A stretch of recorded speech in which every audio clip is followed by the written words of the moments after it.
tu viens en grande partie pour nous parler d'un salon polar Noirceur que tu organises, co-organises. On va en apprendre un peu plus.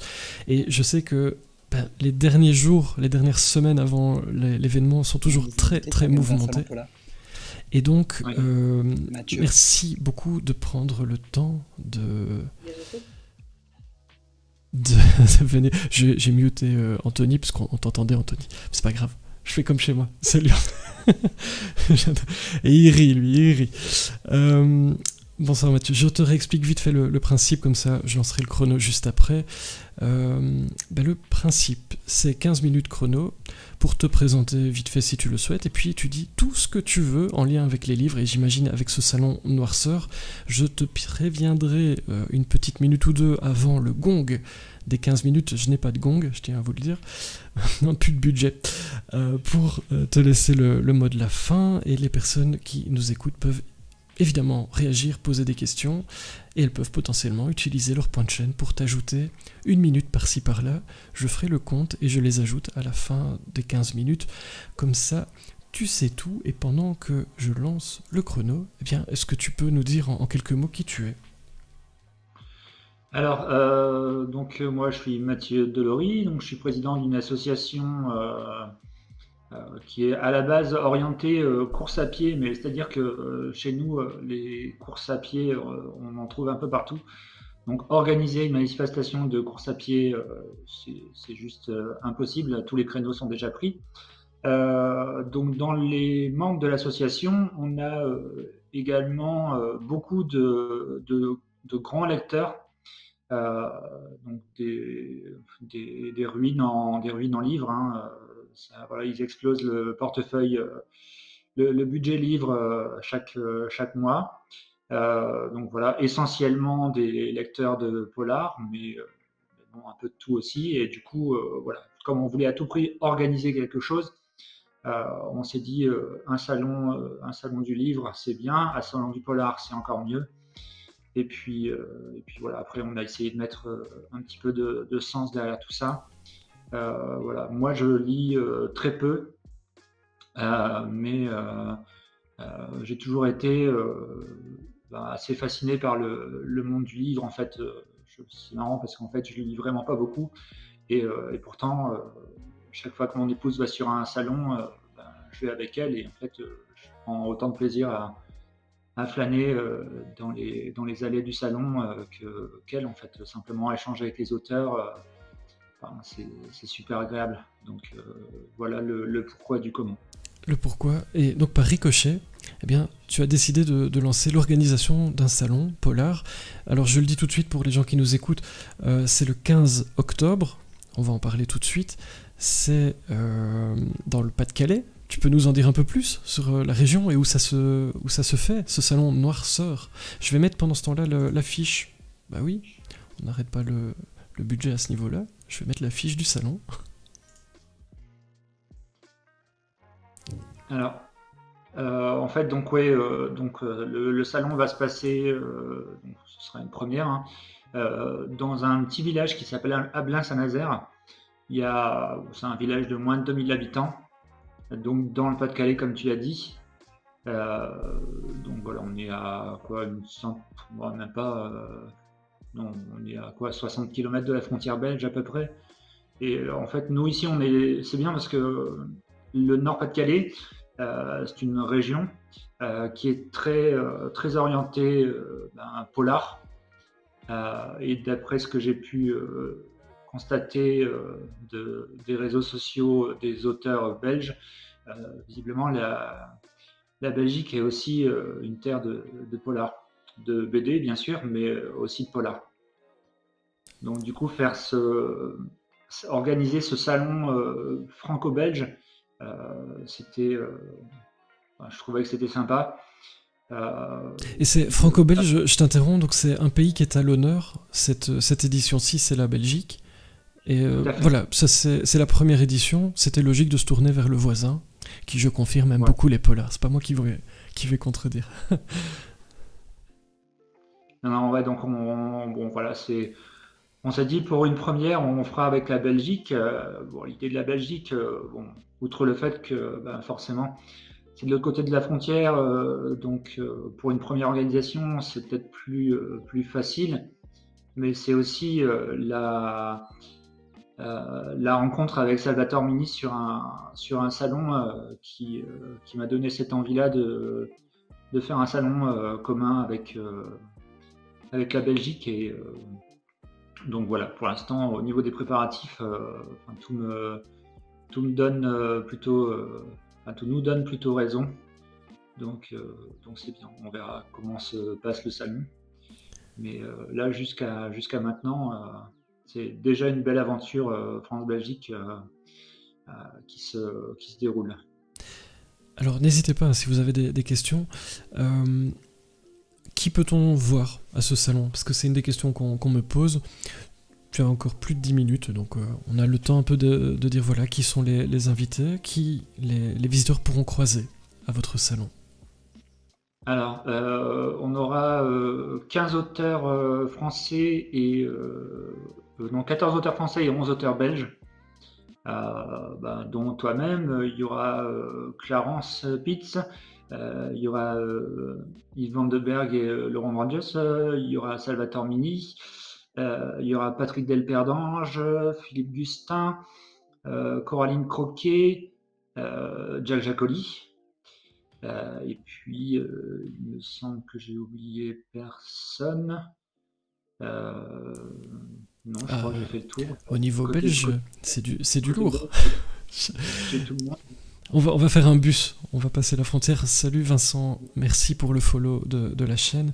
Et au niveau français, dans les 14. Niveau français, alors, on a deux Ludovic, on a Ludovic Miserol et Ludovic l'Ancien. On a Vincent Villa qui nous arrive du sud de la France. Après, on a les régionaux, donc Gaylor Kemp, Hervé Arnu, Christine Vauchel, Marc Falvo.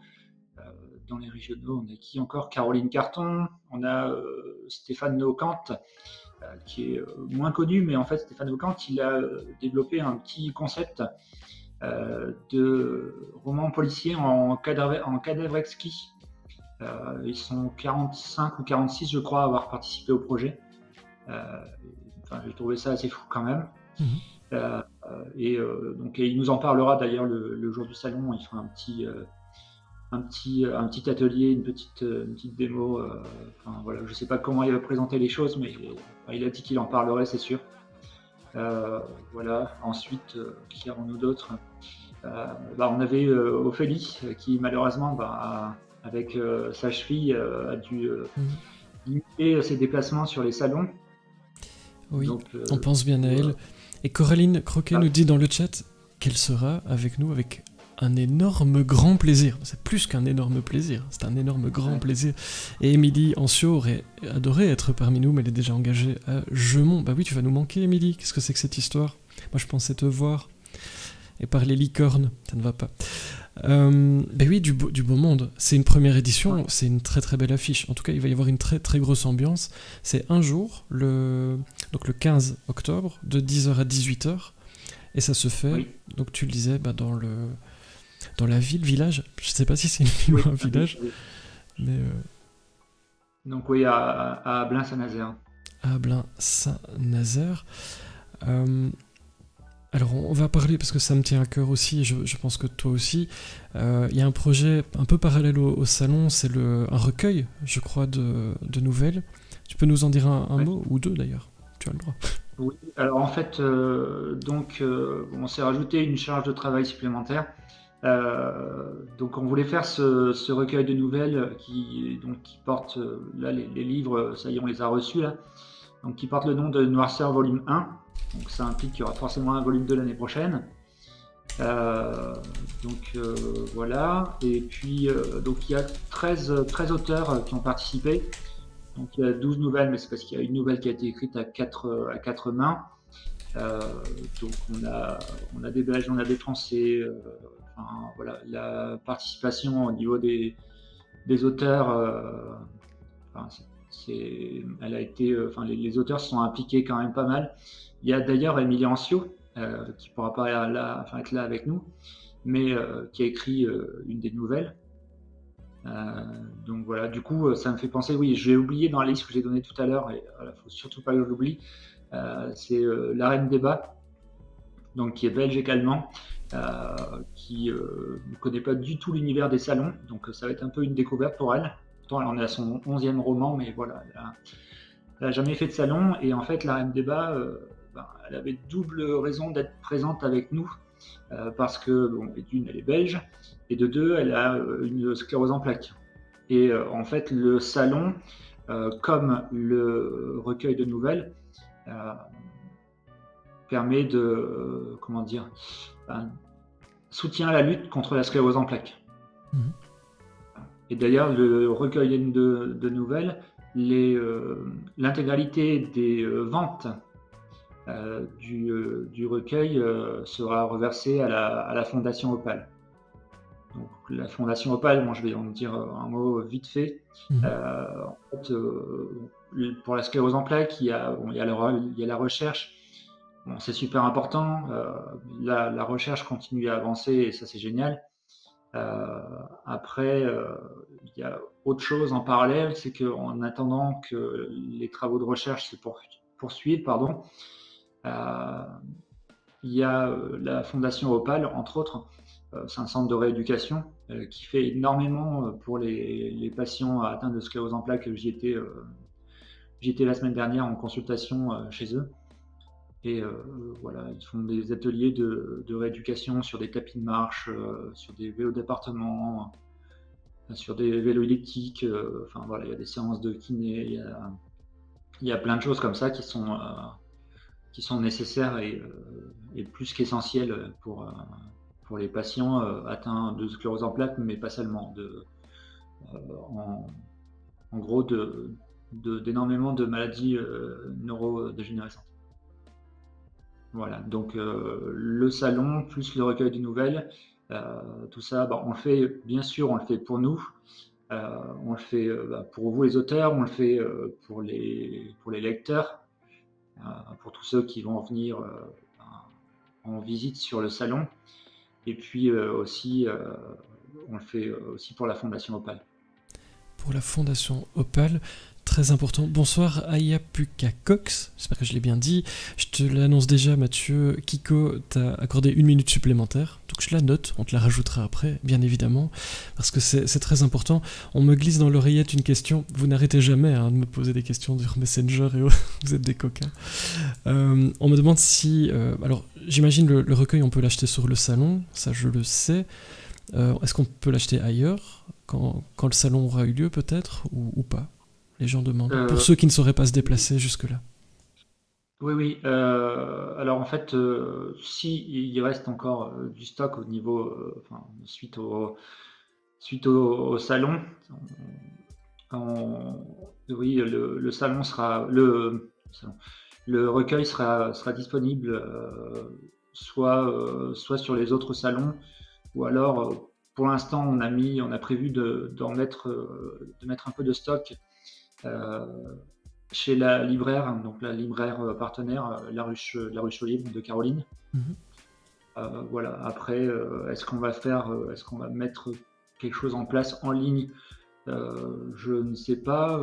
Très clairement, je ne pense pas, parce que déjà, trop compliqué, trop de boulot en plus. Et puis, en plus, je ne sais pas si réellement il y aura encore suffisamment d'exemplaires du recueil à disposition, parce que là, il faut savoir que on en a commandé que 100. C'est peut-être un tort. C'était un test, donc on va voir. S'il faut en recommander, on en recommandera. Donc il y en a 100 qui sont imprimés, là, qui sont dans un carton dans la chambre. Et on a déjà 48 réservations. Donc, tu peux ajouter la mienne, s'il te plaît. Je pensais pas qu'il fallait. Tu peux ajouter la mienne. Et puis ce sera l'occasion au salon de faire dédicacer, puisque certains seront là, sauf Émilie. Mais bon, ça on s'arrangera. Vous pourrez avoir toutes occasions d'aller la voir, Émilie Ancio, ailleurs, pour faire dédicacer sa nouvelle.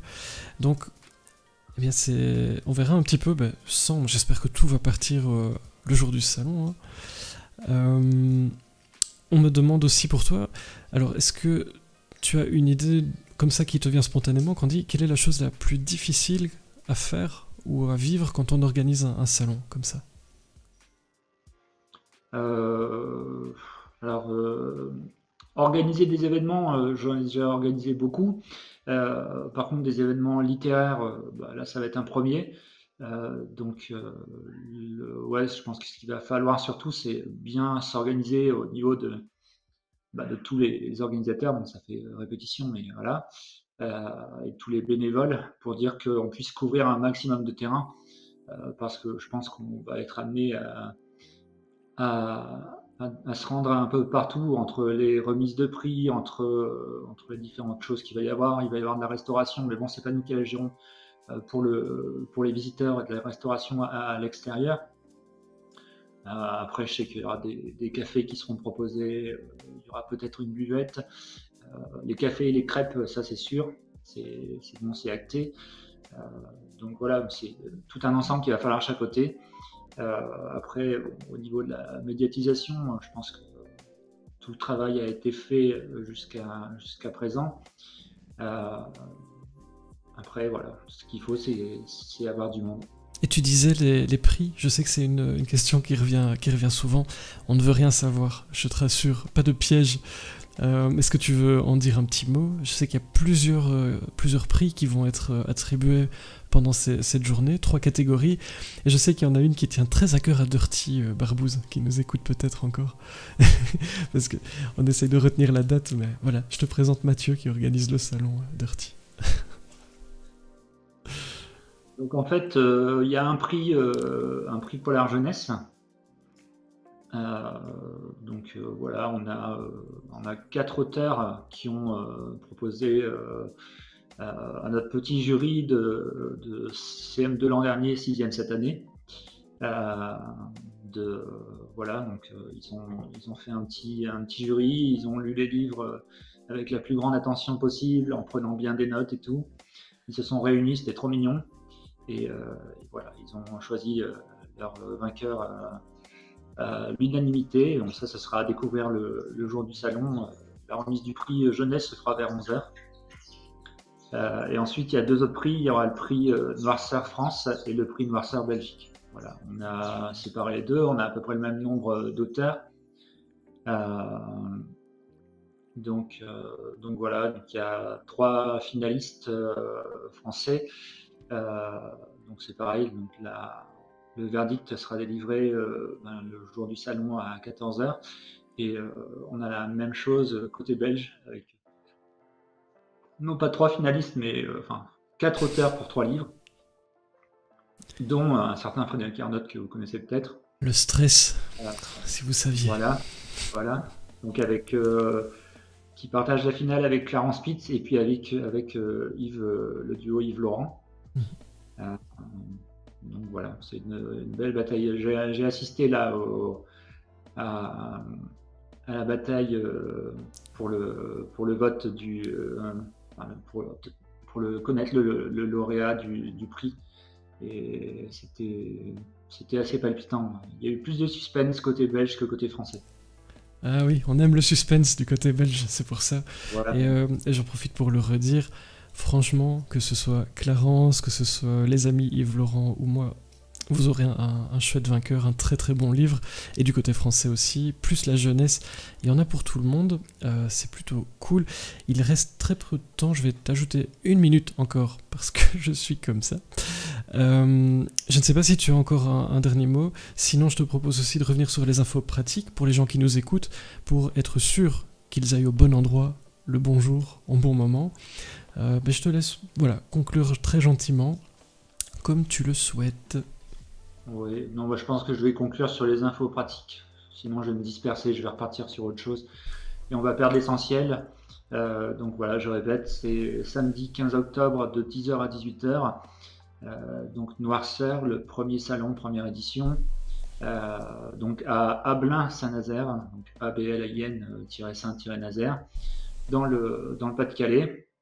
Voilà, c'est bon, le GPS va savoir vous guider jusqu'à nous. De toute façon, Il y aura un affichage depuis la commune depuis la commune qui précède, parce que c'est une voie rapide, mais à partir de cet endroit-là, il faudra bifurquer pour se diriger vers le village en question.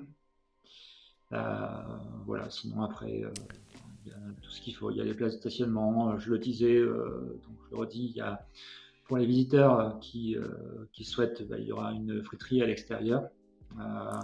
Et puis ensuite, ceux qui viennent sur le coup de l'après-midi et qui sont pas chauds pour des frites à 16h. On est toujours chaud pour des frites à 16h, à 15h, à 2h, à toutes les heures. C'est gentil de votre accueil avec des frites. On adore.